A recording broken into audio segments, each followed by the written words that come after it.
Welcome to Kiss the Reviews. I'm Armando, that's Corey, and today we are doing the 1984 film Footloose.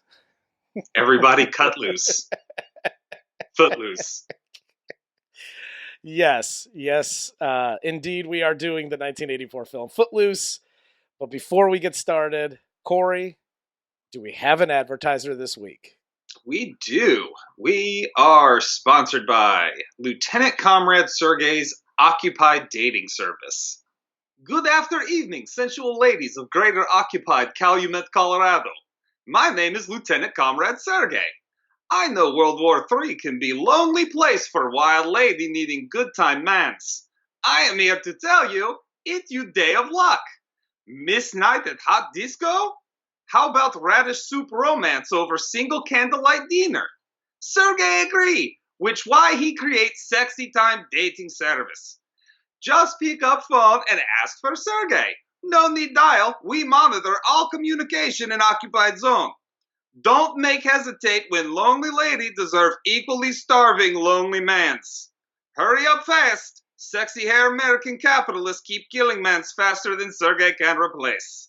Lieutenant Comrade Sergey's Occupied Dating Service. Don't be lonely, sexy time girl. From the initial reviews, better than Tinder. Yep. So far. So far. The longer the war goes, the better that service gets. Let's get into Footloose. Shit. I'll start by saying this. Kevin Bacon is in it. Kevin Bacon is in it. Directed by Herbert Ross. Writing credits go to Dean Pitchford. They did a fantastic job in establishing a world where Children of the Corn meets Fame. Yeah. Fair? I think that is pretty fair, except for all the Children of the Corn grew up into adults. They just stopped killing each other at 19 and were like, well, no, we're just going to grow old and run this whole shit right into the ground. You can't dance. The best quote in this movie, they're on the porch and they're talking about Slaughterhouse-Five, and Kevin Bacon's like, oh, great book. It's a classic. Yeah. The book burning guy looks at him and goes, read many books, do you? Oh, dude. That's how you know you're in for a great movie here. Dude, it's unbelievable. Just immediately, how, like, Reverend, you got to understand they're teaching this book Slaughterhouse-Five. It's reprehensible. We have to get rid of this. And as the movie progresses, you find out that basically the school board is actually worse than the church. Yes. The church is like, hey, dancing leads to boning and drinking, which is what killed my son. So we got to protect everybody. We're a reactionary people. That's believable. Yes. The school board takes that message and goes, Zieg fucking Heil on everyone. It is fucking astounding. Watching just them going like, let's burn some books, and just tossing them in the like Kobe. I'm fucking astounded. This is how I know. Like, we talked a little bit before we started recording, but this is how I know that I said it in Red Dawn when we were reviewing that. How I know a movie is good is if it elicits a response other than I want to turn this movie off. Yep. I was so angry at everybody in the stupid town. I literally wanted to just start throat punching everybody. And that includes a lot of the kids for me. Dude. Because some of these kids, it's just like, it took the kid from Chicago to show up to go, you know what? We should speak at city council for a prom. Yeah. They still fail. Yeah. And it takes the owner of the warehouse that Ren works at, Kevin Bacon, to go, well, you see these train tracks? That's the city lines. All you had to do was ask me. It took all of that to figure out walk across the fucking railroad tracks. My favorite character in this movie is Andy, the Yeah, guy that Kevin the Bacon's boss. flour warehouse owner. Yeah, Because he stacks bags of flour yeah, all day. yeah. Well, I mean, Kansas, so wheat, flour. There you go. This is a chemistry show. Go ahead. But I mean, the whole premise of the movie is Kevin Bacon's from Chicago. Him and his mom moved to this town to live with relatives. Is it her sister? Yeah, uncle. I think it's her sister. Okay, because that dude is a prick. Uncle Wes would have gotten slapped real fucking hard. And I'm sorry, like, if somebody, I don't give a shit if it's family or not, and especially if it's family by marriage, you talk to my son like that, you're going to catch a beating. Burn in hell? It says burn in hell. Obviously, somebody's trying to make a point. Do you see now? Do you see? You don't go waving your flags around here without people taking shots at. Now, this is not the first time. Will you stop? Now, will you stop? I'm not the one that just threw a fucking brick through your window, Chief. That says, like, burn in hell. Yeah. Are you going to stop now? Yeah, that's what your hair plugs are saying, Uncle Wes. Take a fucking hike. So He's such basically, a mess. Kevin I do Bacon. not like it. No, me neither. Very strong feelings about Uncle Wes. So, Very strong feelings about him. Kevin Bacon gets there, and before we get in, the cast, star-studded cast. This cast is phenomenal. Kevin Bacon, Laurie Singer, John Lithgow does a great job as the Reverend. Amazing. Diane Weiss. Diane Weiss. I will say this about Diane Weiss in this movie. She does a better job at protecting her child and the rest of the children from her husband than she did in The Lost Boys. Yes. So, But Diane Weiss is low-key running shit. yes. Absolutely. She is low-key 100% that bitch. Because she is, when she speaks, they stop. She is like very quietly Carmelo Soprano. She never talks until she needs to. And when she does, literally the earth just goes, it stops rotating. Yep. When she tells that bitch to sit down at the city council meeting, ooh, that was dope. That's good stuff. Sit down. She turns up. She doesn't even keep staring at her. She goes, sit down, and turns right back around. Like, bitch, don't make me look at you again. You had the late, great Chris Penn. It was just pure comic relief, but to me, was adorable. Like, as an older person now watching kids, yeah, like him, like learning to dance. Well, here's the thing, and this is why I like Chris Penn's character, Willard. When he first sees Kevin Bacon, he runs into him in school, and in true cowboy fashion, like, hey there, youngster, what you doing? Why bumping into me? And then, hey, I like your hat. They sell men's clothes where you got it. Exactly. It's a pretty bomb line for what, 1984. Yeah, exactly. We're really stuck in 1984 right now. I know, right? But that's crazy. That's how you act when you meet somebody new. You might not learn a lesson, Daniel LaRusso.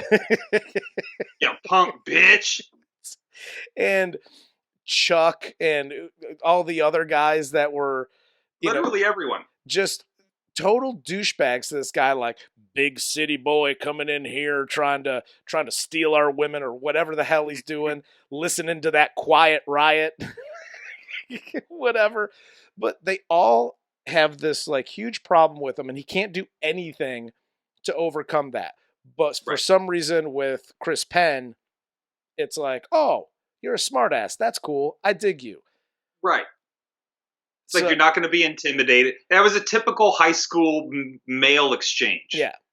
And then very, very cool. Very quickly, so he finds a job with Andy, and Andy's like the only guy besides his mom who likes him, and like within 24 hours after that, he apparently pisses Chuck off to the point where they have a tractor standoff.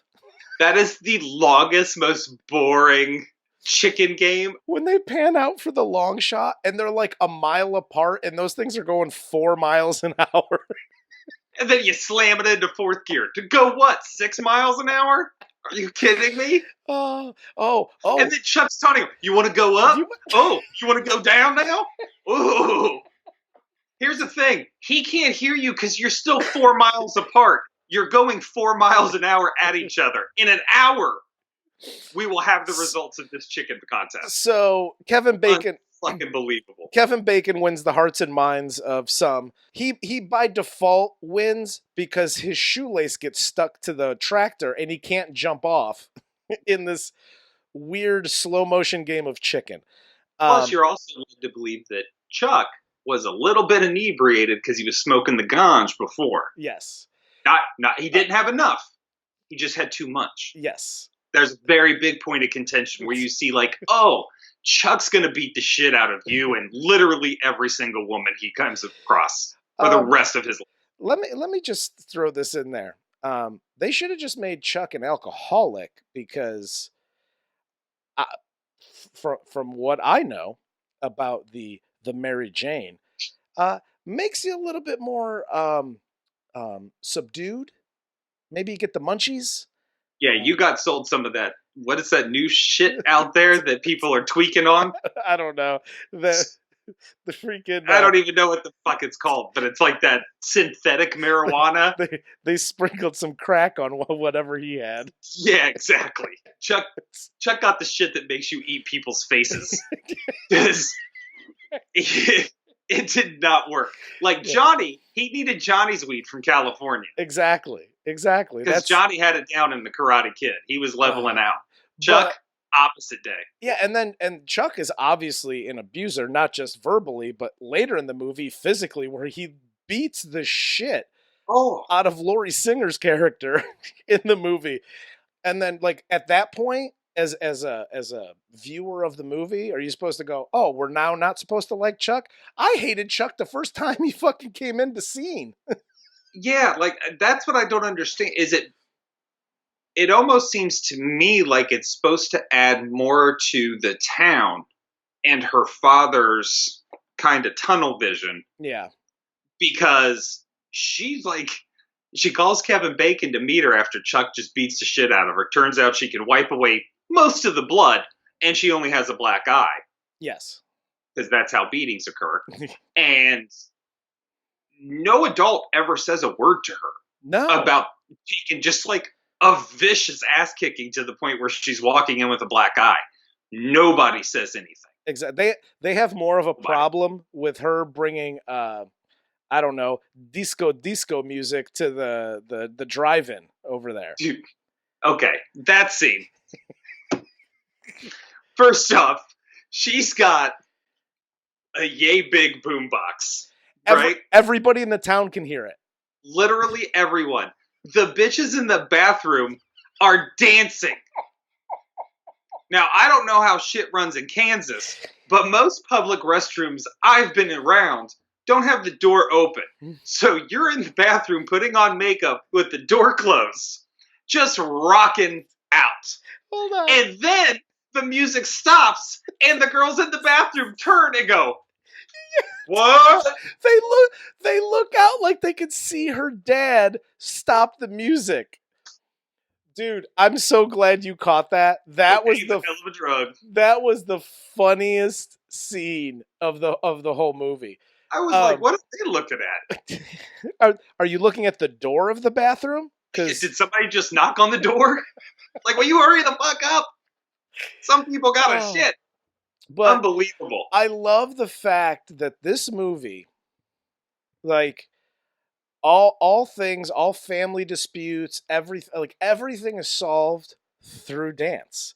And when I'm upset, what I like to do is run to like the company where I work, because it's closed for the night, and I like to never. Dude, this is the most epic punch dancing gymnastics. It's beautiful.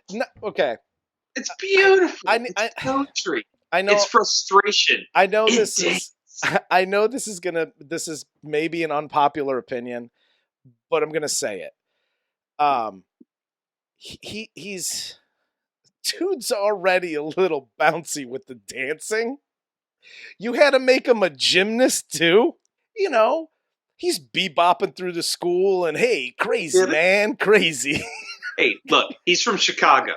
That's how In they... Chicago, let me tell you something.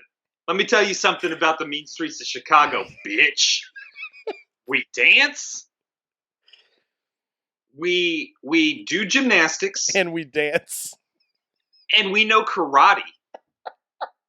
Because at the end of this movie, for the big climactic fight between him and Chuck and Chris Penn and like 7 dudes, Ren comes out there like Miyagi at the construction zone, bro. That was dope. It was badass. And then he actually does the crane kick. He should compete in the All Valley tournament. How many montages are in this movie? Oh, there's so many. So many. I will say this, the soundtrack is phenomenal. Soundtrack's dope. If you're into that kind of music, but for a movie, like, to tell the story, the soundtrack's perfect. Oh, 100%.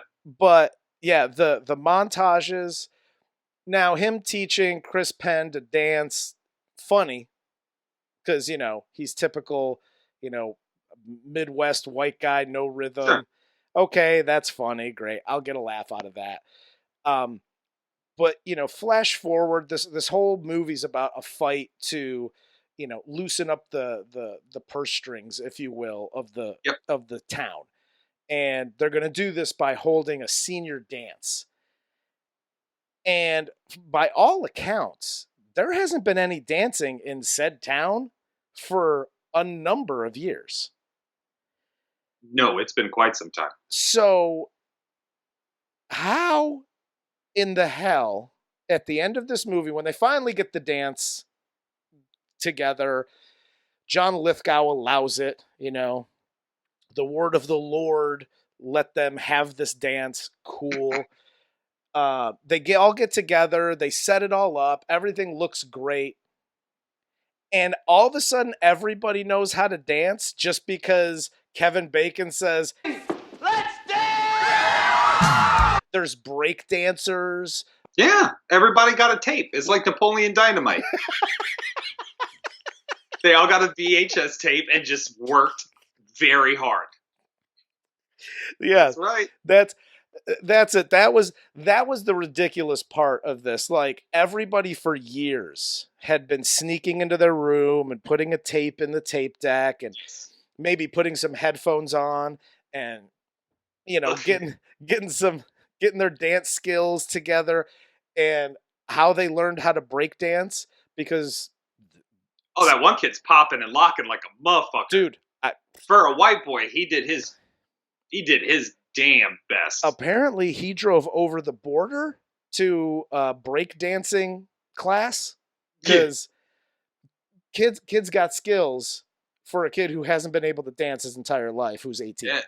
Dude, he was popping and locking so well when he started to do the seizure, his braces cut his lips open. It was a fucking bloodbath. It looked like Carrie at the end of it. I'll say this for the movie. I don't know if there's anything specific that you want to add or discuss, but for me, the movie, I like the movie because it elicited a response from me, which was hatred for basically everybody in the town, but especially Kevin Bacon's uncle in this. Mm-hmm. And honestly, Ariel, Laurie Singer's character, was not a fan of hers. Not a very likable character. Well, she's using everybody. She grows to actually genuinely like Ren, but she's only using guys that are going to piss off her dad. Yes. That is literally all she's doing. And Kevin Bacon sniffs that out because he's from Chicago. Good for him. And calls her out and is like, this isn't some bullshit. I got no beef with your daddy. Yep. I'm not here to solve your daddy issues, which is a good lesson, guys. Don't try and solve daddy issues. Daniel LaRusso could have used this. Daniel LaRusso needed Ren and Chris Penn like literally as life coaches forever. Because for teenagers, those two boys got it figured out. Absolutely. Daniel LaRusso, you need to take your ass to Kansas, son. California's just a little too big for you. I know we keep harping on Daniel LaRusso, but This is a punk. I liked him. I like it. So He's a punk asshole. we'll- I've had so many more people tell me, like, you know what? You're right. He is a dick. Yeah. it's true. All you gotta do is listen. Yep. That's all it takes. But yeah, with this movie, I don't like Laurie Singer's character. I really have a hard time rooting for her. You know whose character I like more? Like the Sarah Jessica Parker. Rusty. Sarah Jessica. Which Sarah Jessica Parker is awesome. Which SJP for life. I was drinking Cosmos every time she was on scene. good for you. Terry Bradshaw, bitch. I didn't like Sarah Jessica Parker from like Sex and the City days. For some reason, she was annoying to me. But like, this is like square pegs Sarah Jessica Parker. Yeah. Like, well, she was cool. She just wanted to kick it. Yeah, she was cool. And I honestly believe, because her name was Rusty in this, and Kevin Bacon's name was Ren. I think they should have switched names, and it would have made more sense to me. I think it would have been dope if Chris Penn's name was Stimpy. You're an idiot. I love Chris Penn's character. Love Sarah Jessica Parker. Yep. The one thing, like this, again, is a very 80s thing. When they leave town, Yeah. Chris Penn's, SJP, Laurie Singer, and Kevin Bacon, they all peace out to go to a dance club. Yes. And Chris Penn will not dance. He's just like, I don't know how to dance. I'm going to sit here and smoke and drink. And Rusty's out there having a blast. And she spins off Kevin Bacon's back into, like, the fucking rapist from Thelma and Louise. And Chris Penn comes up. Now, Chris Penn's in the wrong. He's like, hey, man, that's my lady. I came here with her. Until the guy goes, doesn't look like you're leaving with her. Brother, no. She's dancing. Like, she fell into your arms, literally. First of all, chill, bro. If you want to talk about how creepy an age difference is with Leah Thompson from Red Dawn, Sarah Jessica Parker is 18 in this movie. Like, that's her age. She's a high school senior, so 17, 18. This dude is like 45. He's a rough 45. Yeah. Like, he's seen and done some shit. Yeah, and he's been eating a lot of back fat. Like, that's part of his daily breakfast. Yeah, like he treats himself once a week for a 7-Eleven hot dog. Exactly. But yeah, like that scene, it was just like, the best, gross. Because she just kind of stands there like, and Chris Penn has to defend her honor and gets knocked the fuck out. Yes, he does. Now, I will say, because she always says, don't fight. Yeah. And at the end, I love that line. in the dance, and he was like, awesome. Love that line. yeah. I for the 80s dancing that is in this, I love it. I love the dance scene at the end. I know it's, like, they're all professional dancers. It's good, fun 80s dancing to watch. Yeah, I know. And I would like to just go on record, because if she's still out there, if you're listening, the slightly big boned girl in the purple dress who does the spinnies with the blonde hair. My name is Corey Idle. You can reach me on Kiss the Reviews YouTube channel. Any day, anytime you want. Good times. Oh, I I watched that and I was just like, damn, she was hot when I was prepubescent. She was hot when I was going through puberty. She's hot when I don't care anymore. I will reach out to her on Twitter. I'll see what she says. Please do. At purple dress, spinny lady. The one spinny. I think she's at spinny lady on Twitter. I'll say this about the final dance scene. It's okay. It's fun. Yes. I don't like the way it's shot. They did the sharp cuts a little too much. And it's not even about the sharp cuts. If you look around the edge of the screen, Mm-hmm. it's all like the lights and the. Oh yeah. I did not. It bothered me this time around. Like, it's been a while since I've seen this, And I've never really noticed it until this time around. And maybe it's because of HD. I don't know. But No, you're right. Like, if you're epileptic, don't watch that scene. And that's not even like a fucking joke. And- Like, that could seriously spin you into some shit. and the whole constant It- glitter falling. That's definitely a little much. I had an issue with that. But as for a movie, it was enjoyable. It elicited a response. Yes. A little too campy at times, but Yeah, it's a PG movie. yeah. But all in all, I like it still. I liked it. I like the overall story, which was by and large, take out the dancing and the campy shit. It was teenager goes into this town, sees a law he doesn't like, regardless how stupid it is, and actually goes through proper channels to try and change it, and gets people to back him, blah blah blah blah blah, and tries to really change people's mind instead of just going like, dancing is my life, and screaming and throwing tantrums. Yes. Like, you know what I mean? Like, you can actually invoke change And that's if you do things. if you take action. I I do like like that. I like this about it because it's just like you said. It's just like you said, because when he's talking to his mom, he actually says like, this is why I'm doing this. Right. And does it have That was a really good monologue. yeah, does it have anything to do with dancing? Like, not really. It's about other things. It's about Right. this is for me. This is Yeah, like, Dad left and I couldn't do anything to stop that. This Yeah. seems like I can do something to change it. exactly. So like Cool. that was Dig it. cool. And it kind of wraps up the whole movie in a little 4-minute monologue. Yeah. You never saw him like kicking his Volkswagen Beetle going, stupid bike, my stupid Beetle, No. you freaking Beetle, I hate you. You saw him kick the Beetle, drink a beer, smoke a cigarette, and dance his ass off. Yeah, he does. No, I do. I like the movie. It is incredibly campy.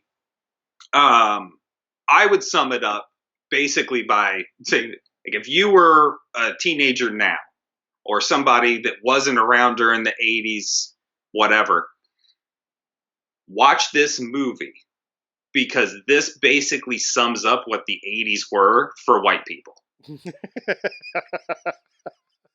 Really, like, Ren goes to work, goes to school, there's a little bit of church, goes a little overboard at times, and at the end of the day, we're all just going to get fucked up and party. That's right. That's it. You know That's what? the 80s, bro. On that, I think we should end on that. So, stands the test of time? Yes? No? Maybe? 50-50. It's a hell of a lot better than the remake. Stay the fork away from the remake. God, I didn't even know they remade it. I mean, Yeah. I vaguely remember that, but when I was looking for the movie and it was like 2011, I was like, they remade this movie? Yeah, that was basic. That remake was Ariel's eventual abortion. All right. Well, on that note, I think it stands the test of time because it's still enjoyable to watch for me. Yeah. If you haven't seen it, go out and check it out. Definitely check. Do you have anything else? No, sir. All I've right. put my mouth enough today. All My right. foot is officially loose. For Corey, I'm Armando. This was Kiss the Reviews, and this was 1984's Footloose. Never, never, never, never, never, never, never. Punch, dance, punch, dance, punch, dance. I thought this was a party. Let's